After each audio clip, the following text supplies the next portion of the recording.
Hola, ¿cómo están? Mi nombre es Sofía Torres Cuesta y hago parte de un curso que se llama Teoría de Números. En esta ocasión les voy a presentar un tema llamado cifrado involucrando exponenciación. Para hablar más en contexto, el tema de cifrado es como la criptografía.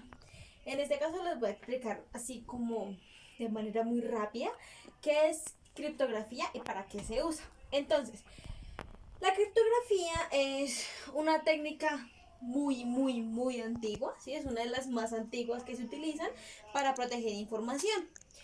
Esta, o sea, la palabra criptografía viene del griego criptos, que significa recubierto o oculto. Graphein, que significa escribir, y el sujeto IA, que es usado para crear sustantivos abstractos. ¿De qué trata más o menos? Así como a grandes escalas. Trata de un mensaje, ¿sí? Es un mensaje que está cifrado de manera visible, entonces es un mensaje que cualquier persona puede ver.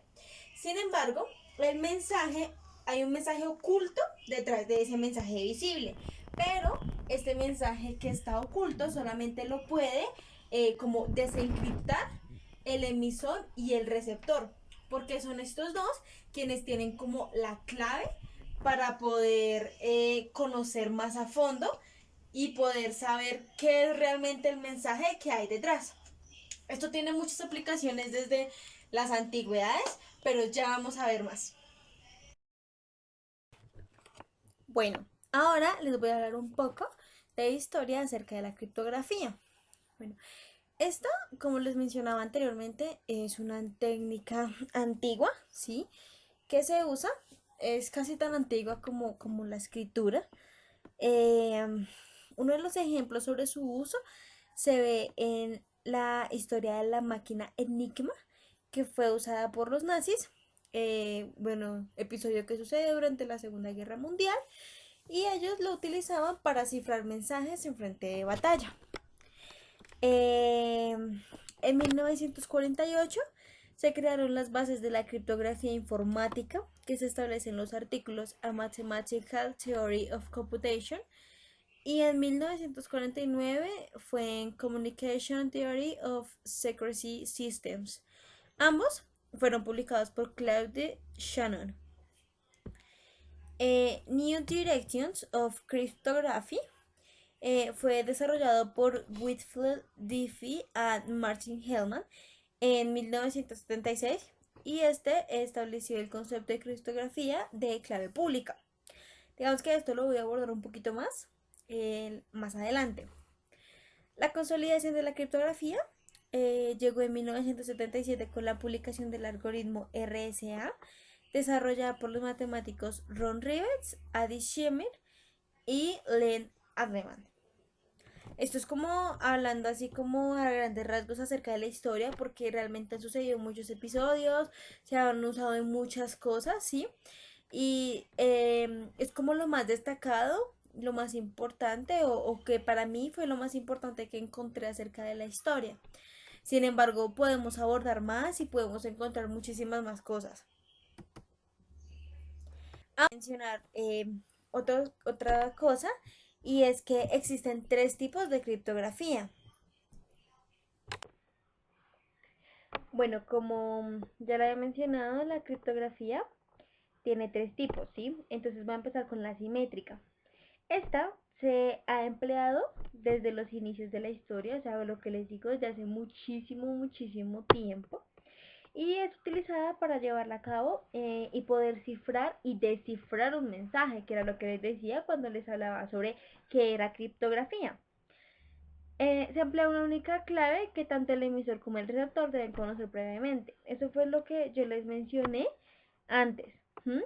Que les dije que solamente el emisor y el receptor eran los que sabían cuál era la clave, y basado en eso era que ellos pues ya podían cifrar o desencriptar el mensaje que estaba como público, por decirlo de alguna forma. En la criptografía simétrica se debe emplear una clave muy difícil de adivinar, pues hay ordenadores actuales, sí, eso es ahorita en la actualidad, que pueden adivinar las claves de una forma muy rápida. Entonces, por eso es más conveniente poder colocar una que sea muy, muy difícil de descifrar. Digamos que ahí es donde se tienen en cuenta algoritmos criptográficos y pues esto lo que hace es que nos garantiza la fortaleza y eso depende de la complejidad interna y de la longitud de la clave empleada para evitar pues que nuestro mensaje pueda ser como desencriptado. Está la criptografía asimétrica. Bueno, esta también es conocida como criptografía de clave pública, que fue lo que les mencioné ahorita en la historia. Bueno, lo que pasa con esta es que no es necesario conocer una clave previamente. Mm, bueno, esto digamos que maneja dos claves, una pública y una privada. Entonces, lo que nos permite esto es brindar un nivel de seguridad como más alto, al punto que ni siquiera la persona que cifró el mensaje, o sea, la persona que escribió un mensaje encriptado, puede descifrarlo si no tiene la clave privada que le empleó al mismo. ¿Sí? Em, este es un método que es utilizado en criptomonedas, es una pieza fundamental del blockchain para poder realizar operaciones e intercambios de información entre iguales con total seguridad y sin necesidad de confiar pues entre sí. Después, como podemos observar en el gráfico, es como el emisor, el receptor, la clave. Hay una clave pública, la privada, que la privada es la secreta, y ahí es donde pueden desencriptar realmente el mensaje. Y por último, tengo la criptografía híbrida, que este es un método que se usa, eh, o sea, esto lo que utiliza es un cifrado tanto como simétrico como asimétrico. La rapidez con la que la criptografía simétrica cifra y descifra un mensaje es superior a la criptografía asimétrica. Entonces, digamos que es de allí de donde surge la criptografía híbrida. Mm, Conociendo los conceptos básicos de la criptografía simétrica y de la criptografía asimétrica, podemos darnos cuenta de cuál es la diferencia, ¿sí? La seguridad que aporta la primera, o sea, la simétrica, es muy baja comparada con la que aporta la segunda, es decir, la asimétrica, eso ya se los mencioné ahorita, pues la asimétrica es como más segura. Y pues esta es realmente como la mayor diferencia que hay entre ellos. Em, pero la rapidez con la que la criptografía simétrica cifra y descifra, o sea, como encripta y desencripta un mensaje, es superior a la de la criptografía asimétrica, ¿sí? Entonces eso era lo que yo les decía ahorita, como tenemos esta rapidez, esta es otra diferencia que se tiene y pues por eso surgió la criptografía híbrida. Bueno, voy a hablarles acerca de un problema sobre criptografía. Entonces, bueno, esto es como otra cosa, otro datico acerca como de la historia. El emperador Julio César III utilizó un sistema que consistía en reemplazar cada letra del alfabeto por la letra que se encontraba 3 posiciones adelante, ¿sí? Entonces lo que utilizaba era el alfabeto español, ¿sí? Que está formado por 27 letras de la A a la Z, no incluía ni la doble L ni la A, ni la H, como la CH. Y bueno, a cada uno le asignaba un número, el cual se nombra como su equivalente. Entonces, como lo vemos acá, A0, B1, C2, D3, bueno, y así sucesivamente, hasta llegar al Z26. ¿Qué aparece? Fue encriptar la palabra hola, que el resultado nos dio KRND. Y en este, entonces, ahora vamos a coger este mensaje que tenemos esas letras, acá, o sea, este texto nuevo, y lo en números, haciendo uso de las equivalencias para tres numéricas. Entonces, W viene siendo 23, H viene siendo 7, y así sucesivamente. Ahora, lo que hacemos... Ahora lo que hacemos es aplicar, bueno, cada uno de estos números, pues tenemos que aplicar la transformación. O sea, P es congruente con C menos 3 módulo 27. Entonces lo que hacemos es como la inversa de la transformación del César. Y ahí obtenemos, es como restarle 3 a cada uno de estos números y obtenemos estos nuevos números. Finalmente lo que hacemos es que cogemos cada uno de estos números y los buscamos en el abecedario en la posición que están y encontramos el mensaje te veo mañana. Este mensaje que tenemos aquí arriba, cuando lo desencriptamos, nos da te veo mañana.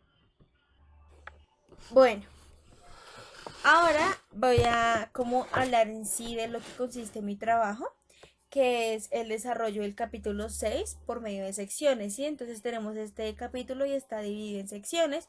Entonces, vamos a empezar por la sección 6.1. Bueno, vamos a iniciar dando como un resumen rápido de todas las secciones. Entonces, la primera se titula Encriptación usando exponenciación. En este caso, lo que hacemos es que realizamos un cifrado poligráfico donde se toman ambos bloques de tamaño 2, es decir, sí, como dos letras, como lo vemos en el ejemplo. Se dividen en el texto plano en dos bloques. Lo que hacemos es como vamos a tratar de desencriptar un mensaje que Alice le está enviando a Bob por medio de exponenciación. ¿Qué hacemos? Que, bueno, en esta vez, cada vez se convertirá cada bloque en dos letras. Entonces, pero a pesar de que tiene dos letras, esto va a ser un solo número que va a estar interfiriendo entre estas dos letras juntas y lo que vamos a hacer es que ponemos ceros donde sea apropiado. Como el propósito es realizar un cifrado por medio de la exponenciación, entonces encontramos esta congruencia de C congruente con P a la E en módulo 2819. 2819, ¿por qué? Porque es un número primo mayor a 2626, que en este caso es como nuestro número bloque, ¿sí? Es como nuestro bloque, que puede ser tan grande como 2626, entonces como 2819 es mayor y es primo, por eso lo elegimos. Y vamos a tomar a E como 769. En este cuadro lo que hicimos fue como aumentar 1615 a la potencia de 769, envolviendo alrededor cada vez que llegamos a 2819. Lo que realmente significa pues un montón de multiplicaciones envolventes que si no se tiene una computadora es bastante difícil de como encontrar. Entonces, como esto es bastante difícil, ¿cómo podría Bob desencriptar este mensaje? Entonces, como ya había dicho, como lo opuesto, digamos, de la suma es restar, de la multiplicación es dividir, pues lo opuesto de una exponenciación es tomar una raíz. En este caso, P va a ser igual a la raíz de E de C. Ahora, en la sección 6.2 hablan acerca del pequeño teorema de Fermat. Para introducir voy a dar como una parte histórica chiquita acerca de Fermat. Él era un francés del siglo XVII, era abogado de profesión, pero era matemático por vocación, ¿sí? Como que tenía un chip para hacer ese tipo de cosas. Una novedad acerca de Fermat es que él le enviaba siempre como cartas a sus colegas, pero las cartas que les enviaba era como diciéndoles que había resuelto algún problema, pero simplemente les planteaba el problema y les ponía como que a ellos a que trataran de cómo solucionar ese mismo problema. Entonces lo que tratamos de hacer ahora es que vamos a tomar el alfabeto hawaiano, que es el que tenemos acá, el cual está representado por 13 letras. Tengamos en cuenta que los números de la izquierda y de la derecha son los mismos, son los que están en números diferentes, en posiciones diferentes. Esto ya más adelante van a saber por qué es importante. Bueno, digamos que ahora lo que estamos haciendo acá es que como 13 es un número primo, pues 3 podría ser una muy buena clave, pero pues también lo podría ser cualquier número del 1 al 12. Mm, ahora, lo que podemos hacer es que vamos a sumar 1 más 2 hasta llegar a 13 y esto va a ser congruente con 1 por 3, 2 por 3, pues porque es nuestra clave en módulo 13. Cuando hacemos como agrupación de términos, entonces podemos factorizar todas estas sumas de este lado y eso que se multiplique por 3. La suma de todos los números del 1 al 13 da 91, lo que nos da al mismo lado de la otra congruencia, pero esto al otro lado lo tenemos multiplicado por 3, siempre hablando del módulo 13. Eso también puede estar representado como 0 por 3 en módulo 13. Bueno, por lo anterior que mencionamos, es interesante, pero pues no es tan valioso. Entonces vamos a mirar otra opción. Como digamos 13 es un número como no tan convincente, lo vamos a excluir en este caso. Y lo que vamos a hacer es que simplemente vamos a dejar los números del 1 al 12. Y vamos a realizar exactamente lo mismo que hicimos en la parte de arriba. Lo que hacemos es que sacamos los 3 de la derecha, que vienen pues de la llave, que ya les dije anteriormente, y lo que encontramos es a un lado una agrupación de multiplicaciones del 1 al 12 y al otro lado una agrupación de multiplicaciones del 1 al 12, pero que a la misma vez se están multiplicando por un 3 elevado a la 12, siempre en módulo 13. Cuando realizamos como las operaciones algebraicas necesarias y cancelamos, encontramos que 1 es congruente con 3 elevado a la 12 en módulo 13. En resumidas cuentas, lo que nos habla eso, o como ese ejemplo que plasmamos, es como el ejemplo de lo que significa el teorema de Fermat. Para cualquier P y cualquier K que está entre 1 y P menos 1, tenemos un K elevado a la P menos 1 que está congruente con 1 en módulo P. Vamos a pasar ahora a la sección 6.3, que es una forma de descifrar como un mensaje utilizando la exponenciación. Vamos a recordar que el capítulo, que el propósito de este capítulo es resolver como un problema de encriptación por medio de exponenciación. Como, podemos hacer diferentes cosas de matemáticas, en este caso vamos a tomar un número E rayita, tal que C elevado a la E rayita va a ser congruente con P en módulo 2819.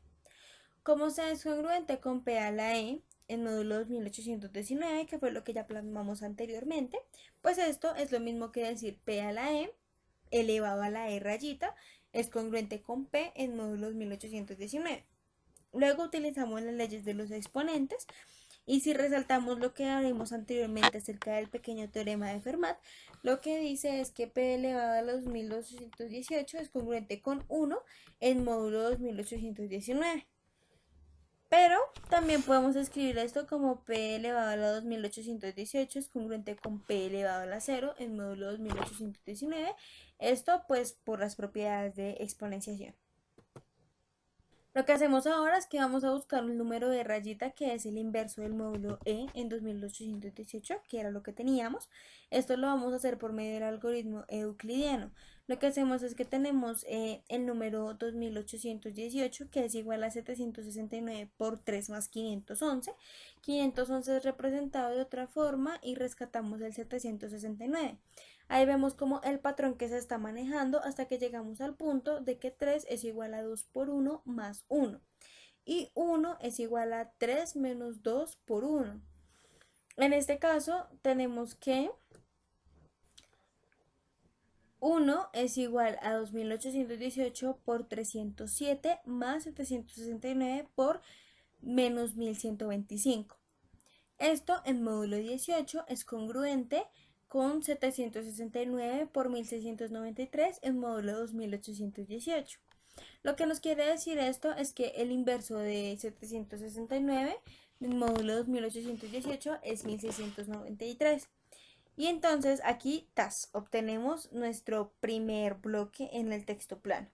Eso significa que P va a ser congruente con C elevado a la 1693, a la misma vez que es congruente con 1592 elevado a la 1693, y este es congruente con 1615 en módulo, todo en módulo 2819. Listo, ya conseguimos el 1615, que este va a corresponder al texto llano PO, o sea, lo que decíamos como al principio. Entonces, el desencriptado completo de Bob es el siguiente. Ahí lo pueden observar.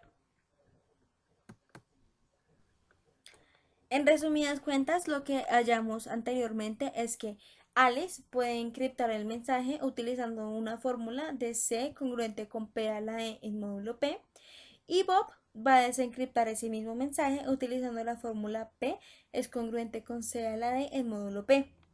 Este cifrado es llamado el cifrado de exponenciación de Pauly-Hellman, que fue inventado por Stephen Pauly y Martin Hellman en 1976, mientras trabajaban en los primeros sistemas de criptografía de clave pública, que fue una de las cosas que mencioné al inicio cuando hablaba de la historia. A continuación vamos a hablar de la parte de la sección 6.4 que habla sobre el problema del logaritmo discreto, que es bastante importante e interesante. Bueno, ¿cómo podemos encriptar y desencriptar mensajes utilizando el cifrado de Pollin-Hellman? Ahora, pues digamos, ¿qué vamos a hacer? O sea, ¿con qué paso podemos seguir para poder también obtener como las claves para desencriptar un mensaje? Entonces, las claves buenas son los números que están entre 1 y p-1, que no comparten ningún factor con p-1. Es decir, si p es igual a 2819, entonces p-1 es igual a 2818. Y esto es igual a 2 por 1409. Es decir, que 1409 es primo. Así que E viene siendo cualquier número impar excepto 1409. Por lo tanto, hay 1408 números así. O sea, 1408 teclas buenas que nos pueden ayudar a desencriptar este mensaje. Bueno, realmente este no es un número tan grande, pero pues si lo quisiéramos hacer más grande, lo que tendríamos que hacer es colocar un módulo más grande, un tamaño de bloque más grande y pues así que el problema como tenga más fuerza para poderlo desencriptar. Ahora, debemos considerar que un cifrado es resistente a los ataques de texto, o sea, a que sea desencriptado por quien no debe. Es muy difícil si no se tiene la clave que necesita, ¿sí? La clave que pone, digamos, Alice, para que Bob pueda descifrar, ¿sí? Si no fuera esto, pues se debe pues a la aritmética modular, que nos ayuda a recuperar la llave de manera como más fácil. Para encontrar el exponente de una expresión exponencial, cuando se conoce la base, se toma un logaritmo. Es decir, si esto quiere decir que si C es igual a P a la E, entonces E es igual al logaritmo de P de C. Bueno, una buena idea para poder encriptar nunca es multiplicar por P por sí mismo veces. Por eso se propone lo siguiente. Si consideramos que es igual a 769 y 769 lo podemos representar como 7 por 10 por 10 más 6 por 10 más 9, entonces, bueno, lo que ven ahí. Por lo tanto, el problema del logaritmo discreto trata, en resumidas cuentas, de que si tenemos una G, que es un grupo abeliano finito, y una G minúscula que pertenece a la G mayúscula de orden n, dado un A que pertenece a la menor de G mayor al compuesto de G mayúscula, se define el logaritmo discreto de A en base G como el entero K, tal que 0 es menor o igual a K menor o igual a n menos 1. Por lo tanto, G a la K viene siendo igual a A. Se dice que K es el índice de A en base G, es decir, que dado G y A podríamos calcular quién es K. Bueno, continuando con la sección 6.5 que habla acerca de módulos compuestos. Entonces, cuando hablamos de módulos compuestos, primero tenemos que entender que un número compuesto pues está hecho de más de un número primo que está multiplicado pues junto. La encriptación mediante la exponenciación no es un problema con módulos compuestos. Es decir, si Alicia quiere enviarle un mensaje a Bob usando el módulo 2626 y la misma clave, e igual a 769, como lo que hemos plantado antes, convierte el texto simple en números y esto los eleva a la potencia 769 como antes. Esto es lo mismo que ya habíamos hecho antes, que lo pueden ver ahí en la tabla. Lo que vamos a hacer ahora es que vamos a utilizar el alfabeto Maori, que consta de 15 letras. Como el 15 no es un número primo, pues todos los números entre el 1 y el 14 pues se pueden contemplar como una buena clave. Vamos a contemplar en este caso el número 2. Sin embargo, el mínimo común divisor de 15 y 2 es 1. Entonces ya les voy a comentar qué pasa. Miren, ahí está Ese es el alfabeto maorí. Como la clave es 2, vamos a hacer lo mismo que ya hicimos en la sección pasada con el alfabeto hawaiano. Vamos a multiplicar los números del 1 al 14 sin tener en cuenta el 15. Y esto va a ser congruente con las multiplicaciones por 2, ya que 2 es la nueva clave. Ahora, como queremos anular 1 por 2 por 3 por, bueno, hasta 14, en cada lado, o sea, lo queremos anular. Pero, pues, no todos estos números tienen un inverso multiplicador, ya que 15 es igual a 3 por 5.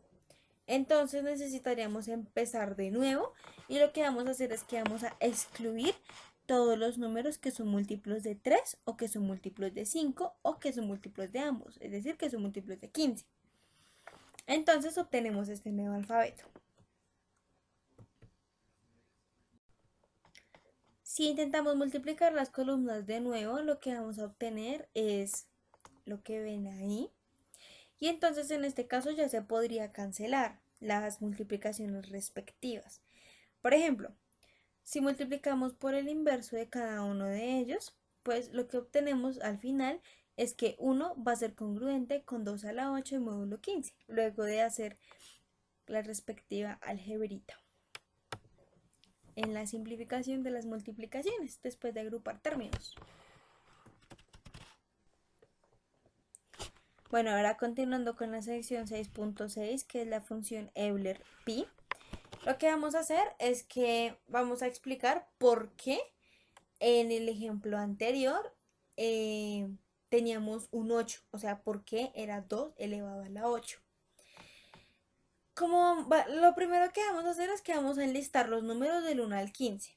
¿Listo? Nos vamos a deshacer de todos los números que tengan como relación con los múltiplos de 3, de 5 y pues evidentemente de 3 por 5, o sea 15.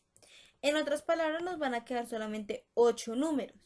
Este es la cantidad de números enteros menores o iguales a 15 que tienen un mínimo común divisor de 1 con 15. Es decir, se puede definir pi de n como el número de números, o sea, como la cantidad de números enteros positivos menores o iguales a n que tienen un mínimo común divisor de 1 con n. Entonces, por ejemplo, bueno, tenemos estas listas. Entonces tenemos que 1, o sea, mientras que n sea 1, la cantidad de phi de n es 1, mientras n sea 2 es 1, y así sucesivamente. Como vemos acá, cuando tenemos el número 15, la cantidad de números es 8. La persona que descubrió este patrón fue el gran genio matemático del siglo XVIII, de la misma manera que Gauss lo hizo y que Fermat lo hizo. Este fue Leonhard Euler. En uno de los documentos que él publicó en 1763 fue donde introdujo la función que ahora escribimos como phi de n y que llamamos la función Euler de phi. Esta función se usa para probar lo que ahora llamamos el teorema de Euler-Fermat, el cual dice, para cualquier número entero positivo n y cualquier k entre 1 y n, de tal manera que GCD, es decir, como el mínimo común divisor de n y k, es 1. Es decir, k elevado a la phi de n es congruente con 1 en módulo n. Pero si tenemos que calcular phi de n, comprobando que el mínimo común divisor para cada número entre 1 y n, pues esto lo que va a hacer es que se convierta en un proceso muy lento. Sin embargo, existe otro modo. Bueno, lo que hicimos en el anterior fue tachar los múltiplos de 3 de esa lista y ahora lo que estamos tachando entonces es o sea, como era múltiplo de 3, pues lo que hacemos era que tachábamos cada tercer número. Entonces hay 15 dividido 3, o sea, 5 números tachados, como lo podemos contemplar en la tabla anterior. Ahora tenemos que tachar los que también son múltiplos de 5, es decir, 5, 10 y 15. En general, vamos a obtener la siguiente fórmula. Si P y Q son dos números primos diferentes, entonces P de Q es igual a PQ menos P menos Q más 1. ¿Por qué más 1?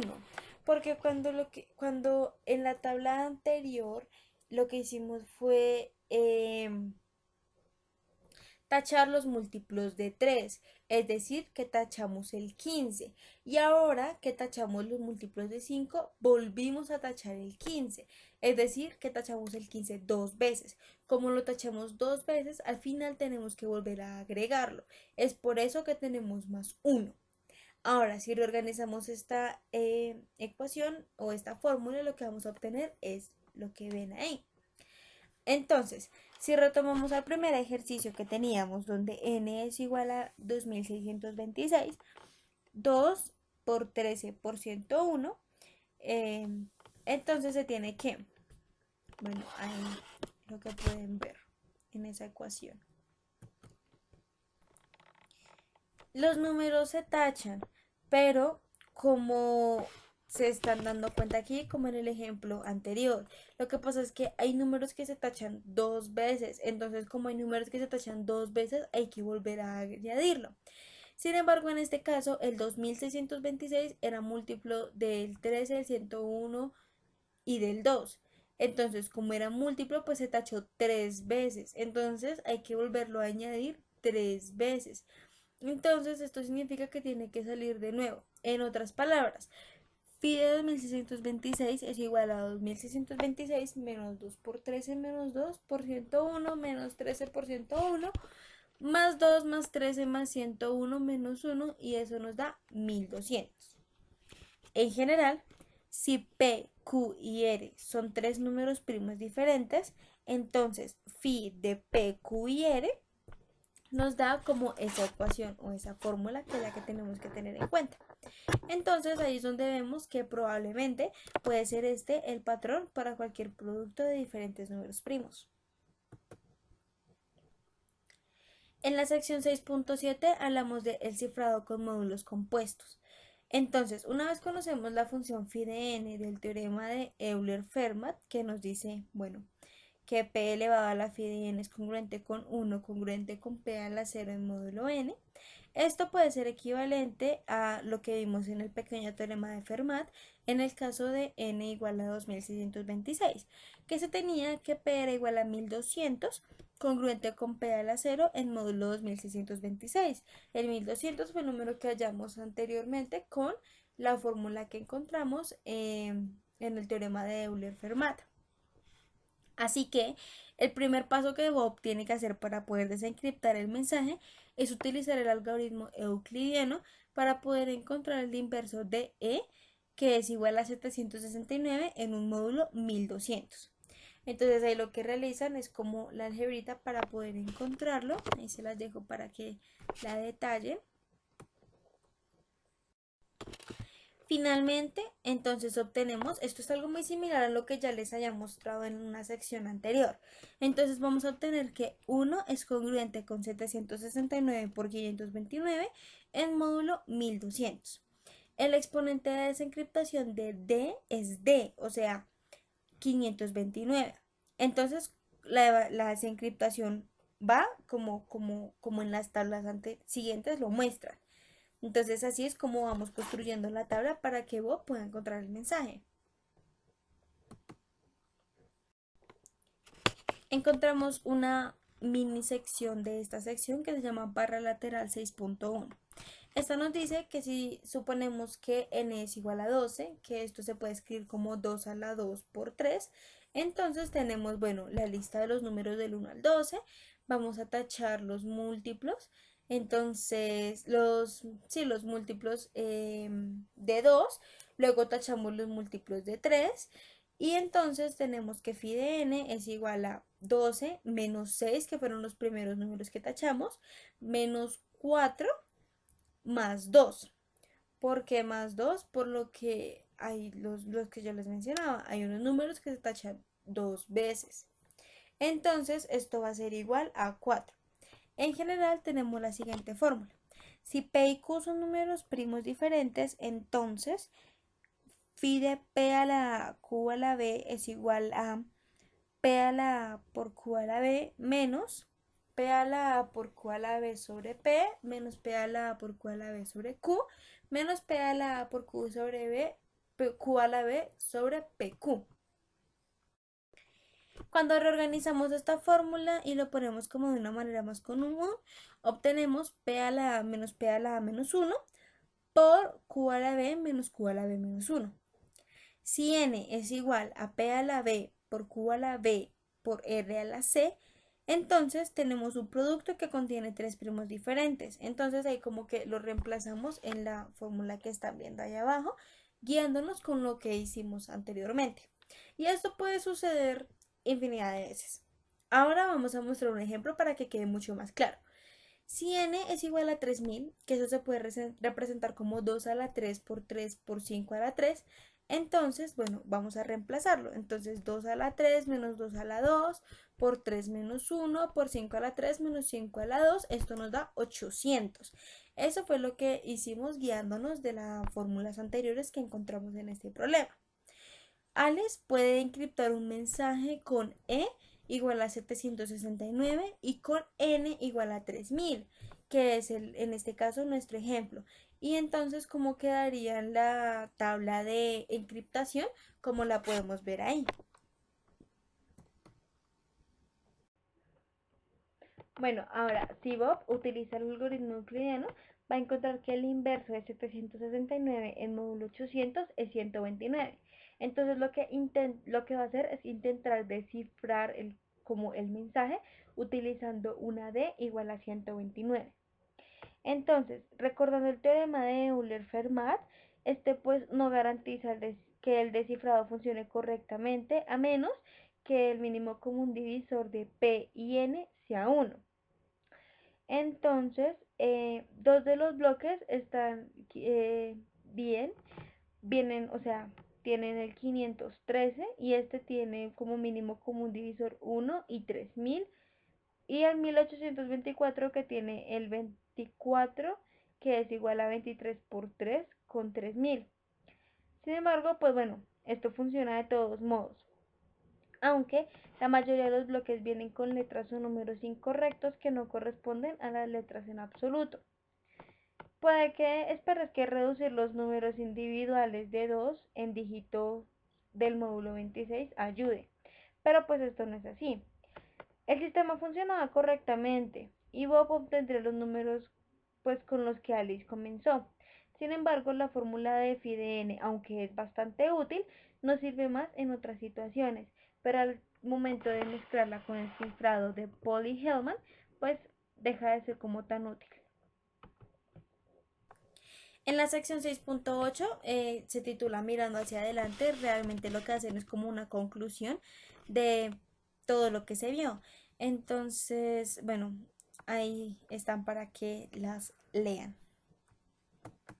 Estas son las referencias que utilicé para mi trabajo y pues les doy muchas gracias por su atención.